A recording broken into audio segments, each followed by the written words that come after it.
अयोध्या नगरी को एक और आध्यात्मिक केंद्र की सौगात मिलने जा रही है, लेकिन जगह राम मंदिर में नहीं बल्कि हनुमानगढ़ ही है, जहां राम कथा सुनने के लिए हनुमत कथा मंडपम बनकर तैयार है।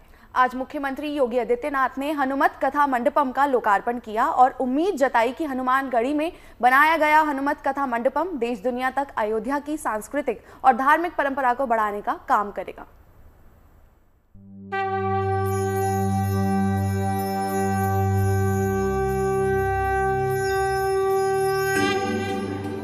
रामनगरी फिर बनी एक और ऐतिहासिक पल का गवाह। धर्म और आस्था के अध्याय में जुड़ा एक और नाम।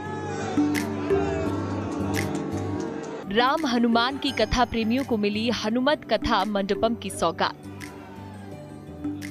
अयोध्या का हनुमानगढ़ी, जहां आस्था हर सांस में बसती है, जहां हर भक्त के दिल में वीर बजरंगी हनुमान बसते हैं। अब भक्ति परंपरा और आधुनिकता का मेल लिए ये हनुमत कथा मंडपम कथा प्रेमियों के साथ ही इस पवित्र धरती की आध्यात्मिक पहचान को बढ़ाएगा।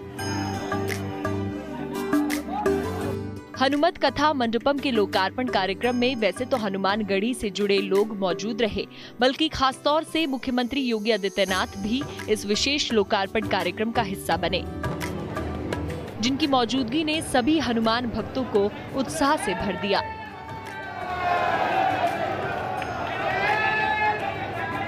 इस मौके पर उन्होंने कहा कि सरकार और संतों के संकल्प ने ही आध्यात्मिक केंद्र के रूप में इस उपलब्धि को हासिल किया है। जो वैभव श्री हनुमानगढ़ी के पास उमड़ रहा है, आम जन के विश्वास का प्रतीक बना करके उसे श्री हनुमत कथा मंडपम के रूप में और अब यहां पर होने वाले बड़े बड़े धार्मिक कार्यक्रमों के माध्यम से उसे आगे बढ़ाने के लिए एक नई शुरुआत प्रारंभ कर दी है।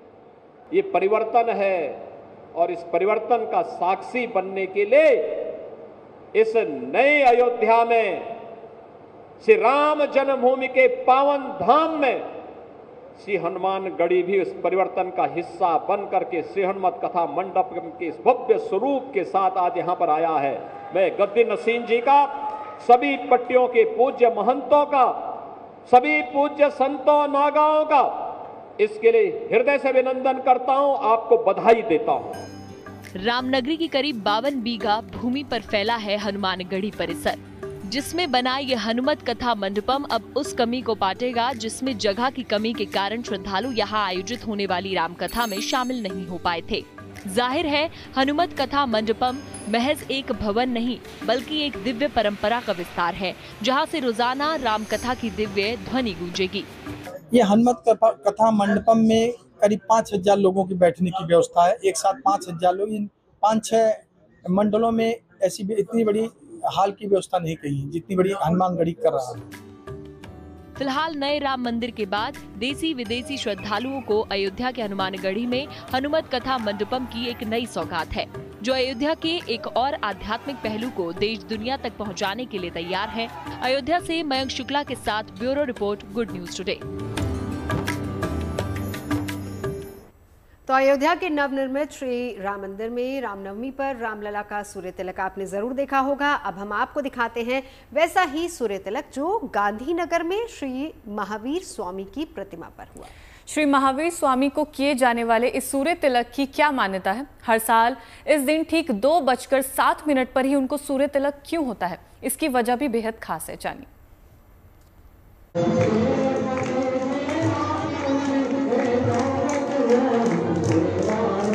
सूर्य तिलक से आलोकित भगवान श्री महावीर स्वामी के इस भव्य छवि के दिव्य दर्शन हर साल केवल एक ही दिन होते हैं।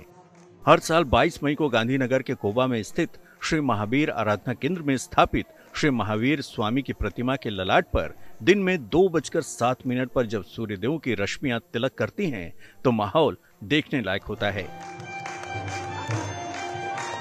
यहाँ पर श्री महावीर स्वामी के सूर्य तिलक की ये परंपरा 39 साल से चली आ रही है। जैन धर्म के परम पूज्य आचार्य भगवंत कैलाश सागर सुरेश्वर जी महाराज साहब की समाधि की याद में यहाँ पर हर साल ये परंपरा निभाई जाती है। यादगिरी में आज से 39 साल पहले जब उनकी यहाँ समाधि की गई, यहाँ जहाँ गुरु मंदिर स्थित है, वहाँ उनकी यादगिरी में परम पूज्य राष्ट्र संत आचार्य भगवान पद्म सागर सुरीश्वर जी महाराजा और उनके शिष्य वर्ग ने जैन धर्म को ध्यान में रखते हुए, उसका खगोल और विज्ञान ध्यान में रखते हुए ये देरासर जो बना है उसकी शिखर की रचना ऐसे की कि ये तारीख को हर वर्ष 2:07 को सूर्यदेव भगवान के ललाट को स्पर्श करे। जैन धर्म से जुड़े हजारों श्रद्धालु इस खास अवसर का साक्षी बनने के लिए यहाँ पहुँचते हैं। हर वर्ष इस दिन ठीक 2:07 पर ही यहाँ श्री महावीर स्वामी का सूर्य तिलक होता है। इसके समय में कभी कोई बदलाव नहीं हुआ, क्योंकि इसके पीछे वजह भी बेहद खास है। ऐसा माना जाता है और है भी कि कैलाश सागर सुरेश्वर महाराज का देहांत कालधर्म आज के दिन 38 साल पहले हुआ था, और जब अंतिम क्रिया शुरू हुई 2:07 को, तो उसी टाइम सूर्यनारायण भगवान ने सूर्य किरण नहीं परंतु सूर्य तिलक के स्वरूप में दर्शन दिए। उसी दिन से आज कोई माने या न माने, मगर है तो है। बताया जाता है कि श्री महावीर स्वामी की प्रतिमा के ललाट पर सूर्य की किरणें लगातार 3 मिनट तक पड़ती रहती हैं। इस दौरान बीच में न कभी बादल आता है या किसी और तरीके से कोई छाया नहीं पड़ती, और तमाम लोग मंत्रमुग्ध होकर इस अलौकिक घटना का दीदार करते हैं। गांधीनगर से अतुल तिवारी के साथ bureau report, good news today. चलिए अब बात कर लेते हैं चारधाम यात्रा की।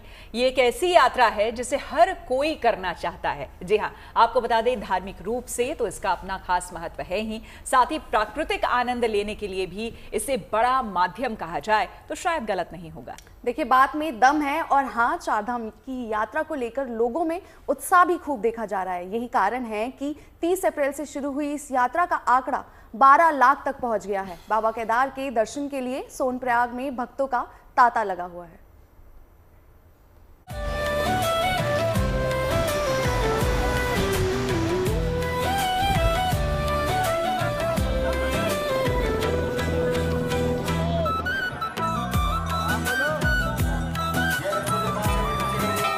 चारधाम की यात्रा में श्रद्धालु का जोश देखते ही बन रहा है। 30 अप्रैल से शुरू हुई चारधाम यात्रा में श्रद्धालु की संख्या दिन प्रतिदिन बढ़ती जा रही है। ये तस्वीरें देखिए जो सोनप्रयाग की हैं, जहां बाबा केदार के दर्शन के लिए भक्तों का तांता लगा हुआ है। यहां से शटल सेवा के जरिए श्रद्धालु केदारनाथ धाम के लिए भेजे जाते हैं। हम केदारनाथ यात्रा के मुख्य पड़ाव सोनप्रयाग में मौजूद है। आप देख सकते हैं कि केदारनाथ धाम जाने के लिए भक्तों की सुबह से ही भारी भीड़ लगी हुई है। हजारों की संख्या में भक्त केदारनाथ चले गए हैं और हजारों की संख्या में भक्त केदारनाथ जाने का इंतजार कर रहे हैं, और हजारों की संख्या में भक्त केदारनाथ धाम के दर्शन करके वापस भी आ रहे हैं। यहाँ से यात्रियों को गौरीकुंड तक शटल सेवा के जरिए भेजा जाता है और गौरीकुंड से केदारनाथ की पैदल यात्रा शुरू हो सकती है। तो देख सकते हैं आप, हजारों की संख्या में भक्त केदारनाथ धाम के लिए उमड़ रहे हैं। केदारनाथ धाम की यात्रा 2 मई को शुरू हुई थी और तब से लेकर अब तक यानी कि 22 दिनों में यात्रियों का आंकड़ा 5 लाख के पार कर चुका है।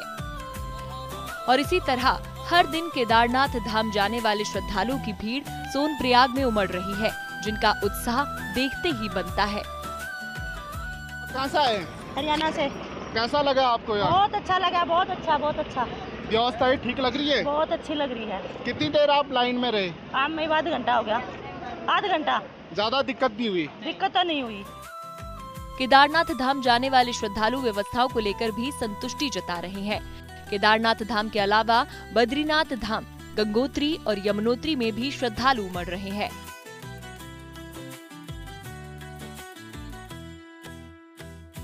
30 अप्रैल से शुरू हुई चारधाम की यात्रा में 22 मई यानी 23वें दिन तक 11,57,000 श्रद्धालु दर्शन कर चुके थे।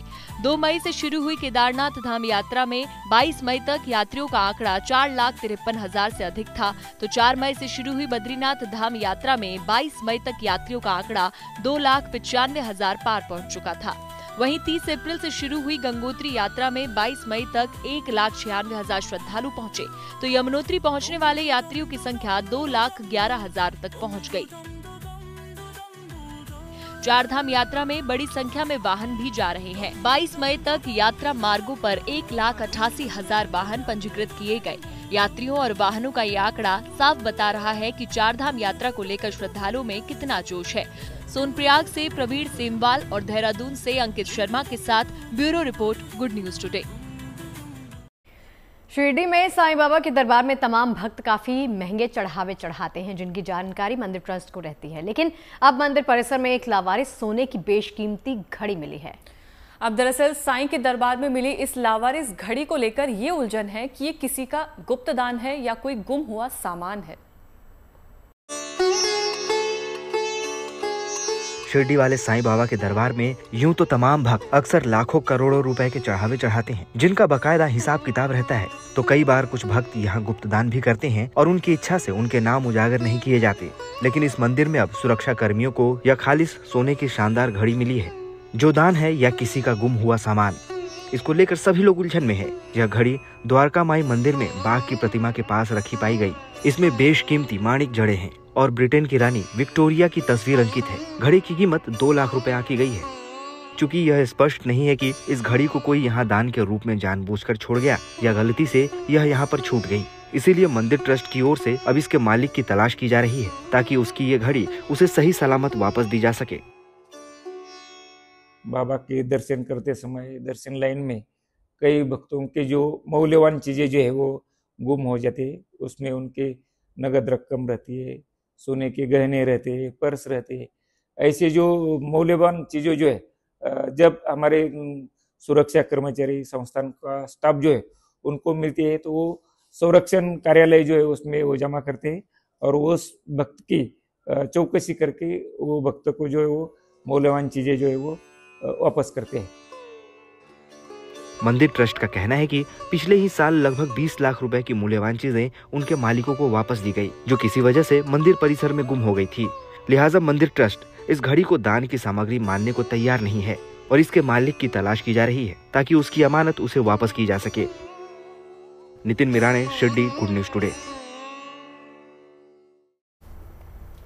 मौसम की बात कर लेते हैं। वैसे हर रोज नए नए रंग मौसम के हम देख ही रहे हैं। कभी गर्मी होती, कभी गर्म हवा होती है, आंधी आती है, बारिश आती है। लेकिन गुड न्यूज़ ये है कि भाई इस वीकेंड ना दिल्ली एनसीआर वालों के लिए फिलहाल मौसम थोड़ा सा कूल रहने वाला है। बिल्कुल, केवल दिल्ली एनसीआर समेत पूरा उत्तर भारत ही नहीं बल्कि मुंबई समेत पूरे महाराष्ट्र में भी तेज बारिश का अलर्ट मौसम विभाग की तरफ से दिया गया है।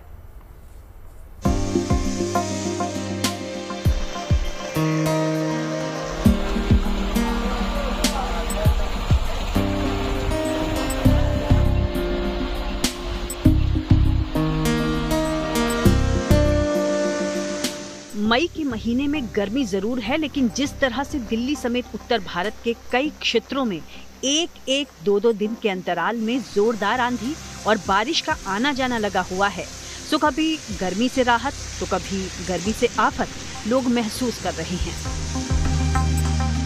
फिलहाल राजधानी में तो गर्मी उतनी तीखी और जोरदार नहीं है, लेकिन वातावरण में उमस बनी हुई है। ऐसे में मौसम विभाग ने गुड न्यूज ये दी है कि इस वीकेंड फिर से लोगों को सुहाना मौसम महसूस करने को मिल सकता है। दरअसल मौसम विभाग ने पूर्वानुमान जताया है कि आज से आने वाले कुछ दिनों दिल्ली और आसपास मौसम का मिजाज फिर बदला बदला रह सकता है। यानी केवल वीकेंड ही नहीं बल्कि आगे कुछ दिन और तेज हवाओं के साथ हल्की बारिश के दौर वाले आसार हैं। मौसम विभाग के अनुसार बीते बुधवार को पंजाब और हरियाणा के आसपास जो साइक्लोनिक सर्कुलेशन हुआ, उसके असर से ही दिल्ली और एनसीआर के क्षेत्रों में जोरदार तूफान और बारिश देखी गई। लिहाजा 40 डिग्री में 50 डिग्री जैसी तपिश झेल रही राजधानी में बढ़ता पारा लुढ़का और गर्मी से राहत पहुंचा गया। थंडरस्टॉर्म एक्टिविटी भी हो सकती है दिल्ली में, और वेरी लाइट रेन से लाइट रेन की एक्टिविटी हो सकती है। विंड स्पीड जो है आपकी 20 से 30 किलोमीटर से लेकर 40 किलोमीटर तक की भी रहने की संभावना है। अधिकतम तापमान जो है वो 38 से 40 डिग्री सेंटीग्रेड की रेंज में रहेंगे, और बीच में अगले 5 दिनों के दौरान कुछ एक दिनों में 37 से 39 डिग्री भी आ सकते हैं, और फिर ये मतलब 40 डिग्री के आसपास, 40 से 40 डिग्री के आसपास ये रहने की संभावना है।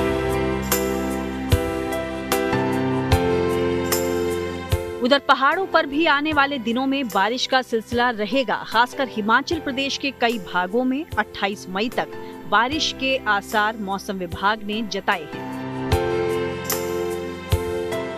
राज्य के कांगड़ा, कुल्लू, मंडी, शिमला, सोलन और सिरमौर में कुछ स्थानों पर ओले पड़ने और अंधड़ आने के आसार हैं। मौसम विभाग ने इस लिहाज से ऑरेंज अलर्ट भी जारी किया है। फिलहाल हिमाचल के मैदानी इलाकों में 34 से लेकर 39 डिग्री सेल्सियस तापमान बना हुआ है, जो सामान्य से 2 डिग्री सेल्सियस ज्यादा है। और अगर मौसम विभाग का पूर्वानुमान सही रहा तो यहाँ भी 28 मई तक बारिश की बौछारें मौसम को और भी खुशगवार बना सकती हैं।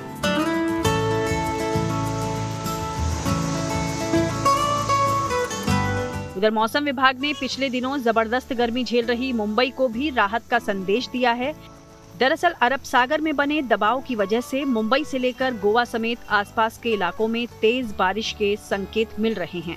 साथ ही बाकी महाराष्ट्र के कई क्षेत्रों में भी बारिश की उम्मीद जताई जा रही है। कोंकण, गोवा में अगले 3 दिनों के लिए आइसोलेटेड एक्सट्रीमली हैवी रेनफॉल की वार्निंग जारी की गई है। यहाँ पर रेड अलर्ट दिया गया है, और इसके आसपास के जो क्षेत्र है, मध्य महाराष्ट्र है और जो बाकी के जो वेस्ट कोस्ट के इलाके हैं, वहां पर आइसोलेटेड वेरी हैवी रेनफॉल की, heavy to very heavy rainfall की वार्निंग जारी की गई है। मॉनसून के आने से पहले ही मौसमी बदलावों के पीछे वजह जो हो, बारिश की ये बौछारें राजधानी समेत देश के कई राज्यों को सूरज और गर्म हवाओं की तपिश से राहत दिलाने का एक जरिया जरूर बनी हुई हैं। मुंबई से धर्मेंद्र दुबे और शिमला से विकास शर्मा के साथ bureau report, good news today.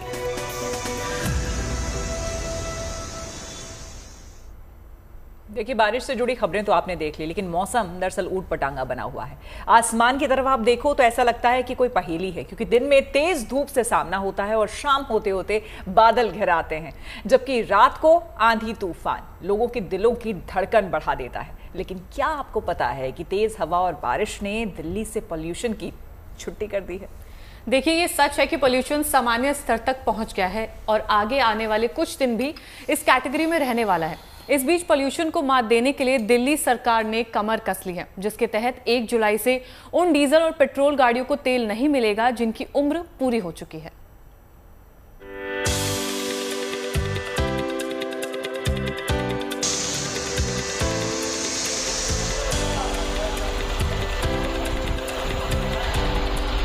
देश के ज्यादातर राज्यों में मौसम की मनमर्जियां चल रही हैं, या यूं कहें कि मौसम एक अबूझ पहेली बना हुआ है। दिल्ली और उसके आसपास के शहरों में भी मौसम पल पल करवट ले रहा है। अचानक तेज आंधी चलने लगती है, फिर देखते ही देखते बारिश की बौछार शुरू हो जाती है। हालांकि ये सच है कि मौसम के इस मिजाज ने गर्मी से लोगों को राहत दी है, साथ ही राजधानी को प्रदूषण से भी निजात दिला दी। बादलों की मेहरबानी से दिल्ली में प्रदूषण के स्तर में कमी आई और अब ये सामान्य स्तर पर बना हुआ है। सीपीसीबी के मुताबिक एक दिन पहले दिल्ली का EQI 119 रहा, जो कि मध्यम श्रेणी में आता है। अगले 3 दिनों तक इसके सामान्य स्तर पर ही बने रहने का अनुमान है। मतलब वीकेंड पर पॉल्यूशन की परवाह किए बिना लोग अपने घरों से निकल सकते हैं। इस बीच दिल्ली में प्रदूषण के खिलाफ एक मुहिम भी छेड़ी गई है, जिसके तहत राजधानी दिल्ली में पुरानी गाड़ियों को पेट्रोल नहीं मिलेगा। असम में CAQM ने दिल्ली सरकार को निर्देश दिया था कि तय उम्र पार कर चुकी गाड़ियों को 1 जुलाई से फ्यूल न दिया जाए, जिसके तहत 10 साल से पुरानी डीजल गाड़ियों को तेल नहीं मिलेगा। वहीं 15 साल पुरानी पेट्रोल गाड़ियों को भी तेल नहीं दिया जाएगा। इस आदेश को सख्ती से लागू करने के लिए ANPR कैमरे गाड़ियों की उम्र पहचानेंगे। ये ANPR कैमरे गाड़ी की नंबर प्लेट पढ़कर उसकी उम्र की पहचान करेंगे। ज्यादातर सभी पेट्रोल और CNG पंपों पर इस तरह के कैमरे लगाए जा चुके हैं। नियमों की अनदेखी करने वालों के खिलाफ कानूनी कार्रवाई भी हो सकती है। इस पूरी कवायद का मकसद यही है कि देश की राजधानी खुली हवा में सांस ले सके। Bureau report, good news today. भाई, भूल हुई, चूक हुई और माफ कैसे हो गई, ये सब गुत्थी को सुलझाएंगे। बात कर रहे हैं आज रिलीज हुई फिल्म भूल चूक माफ की। राजकुमार राव और कामिका गब्बी स्टारर ये फिल्म विवाद के बाद बड़े पर्दे पर रिलीज हो चुकी है। अब फिल्म में कितनी भूल और चूक की गई है और कितनी माफ की जा सकती है, ये देखने के लिए तो आपको थिएटर्स पर जाना पड़ेगा। फिलहाल हम तो आपको सिर्फ फिल्म की बॉक्स ऑफिस रिपोर्ट दिखा सकते हैं।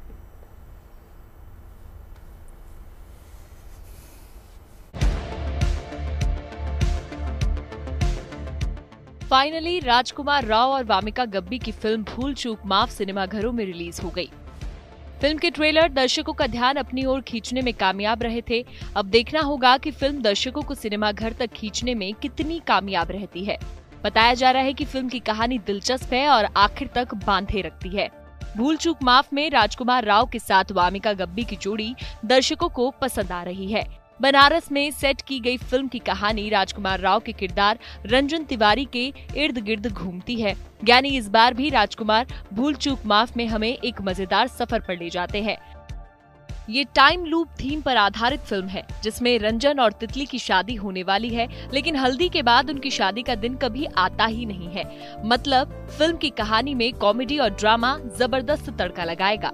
फिल्म में राजकुमार राव और वामिका के अलावा संजय मिश्रा, सीमा पाहवा, जाकिर हुसैन, रघुवीर यादव जैसे कलाकार भी हैं। यानी भूल चूक माफ की कहानी ऐसी है जिसका आप अपने पूरे परिवार के साथ लुत्फ उठा सकते हैं।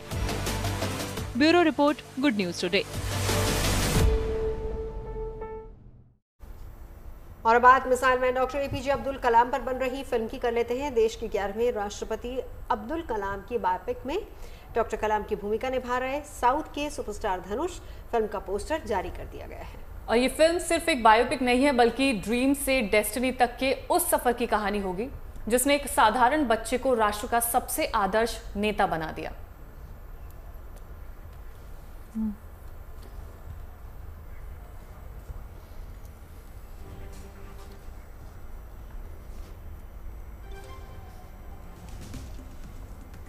चलिए अब बात हेरा फेरी की कर लेते हैं, जो कि काफी समय से चल रही है। और इसका नाम सुनते ही सबसे पहले नाम जो जहन में आता है वो है बाबूराव गणपत राव आपटे। जी हाँ, जिस किरदार के बिना हेरा फेरी फिल्म की कल्पना तक नहीं की जा सकती। लेकिन इस रोल में परेश नहीं दिखेंगे। अब सवाल है कि परेश रावल नहीं होंगे तो कौन? कालीन भैया यानी पंकज त्रिपाठी का नाम सामने आ रहा है, लेकिन वो सिर्फ एक चर्चा है। इस बीच परेश रावल के पीछे हटने पर विवाद गहरा गया है। इस पूरे मामले को आइए समझते हैं।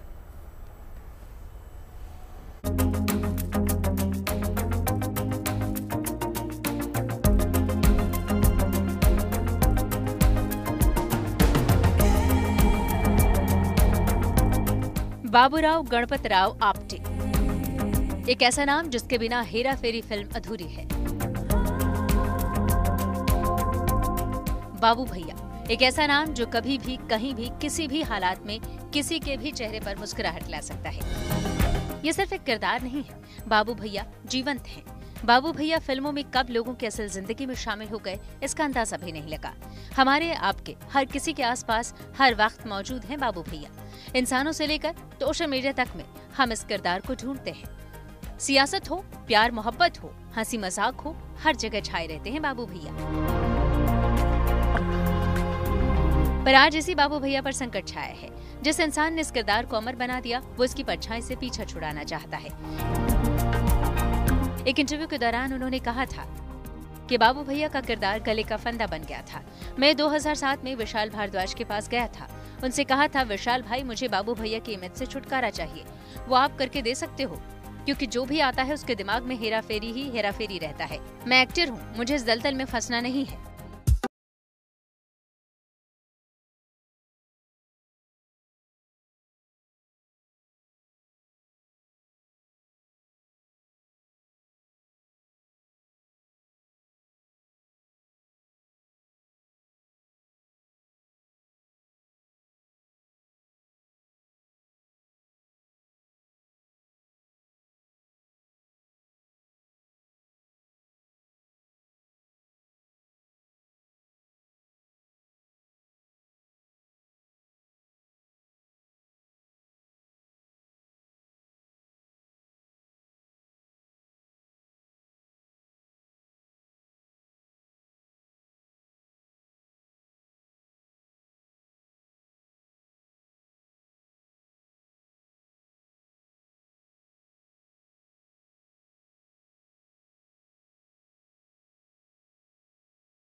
पार्ट है और वो ये फिल्म जो थर्ड पार्ट है हेरा फेरी 3 को प्रोड्यूस कर रहे हैं अपने प्रोडक्शन हाउस के अंडर। उन्हें ये बात बिल्कुल पसंद नहीं आई और कहा जा रहा है कि उन्होंने अभी ही एक सू कर दिया है परेश रावल को, एक लीगल केस फाइल किया है ये बताकर कि उनका जो ये डिसीजन था कि आधे रास्ते उन्होंने ये फिल्म छोड़ दी है, उसकी वजह से काफी भरपूर लॉसेस हो रहे हैं इस फिल्म को।